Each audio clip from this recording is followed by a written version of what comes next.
По традиции, 23 февраля якутская делегация посетила памятные места Новгородской области, места подвигов 19-й стрелковой лыжной бригады. Ежегодно во время патриотического маршрута проходят легкоатлетические соревнования, стрельба и лыжный десант. Подробнее в материале нашего корреспондента Айсены Бурнашовой.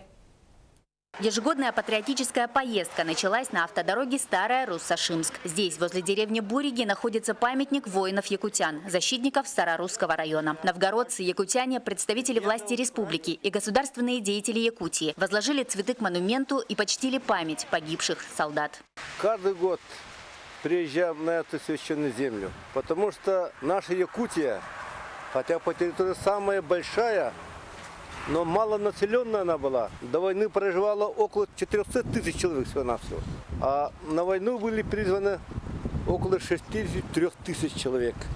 В целях увековечения памяти подвига воинов-якутян на новгородской земле и пропаганды здорового образа жизни ежегодно в рамках поездки по местам боевой славы на берегу озера Ильмень проходят легкоатлетические соревнования, стрельба и лыжный десант. Наши соревнования мы проводим уже не первый год, но последние 3 года у нас погода не позволяет провести дистанцию большую. Поэтому дистанция была небольшая, 500 метров. Это называется лыжный спринт.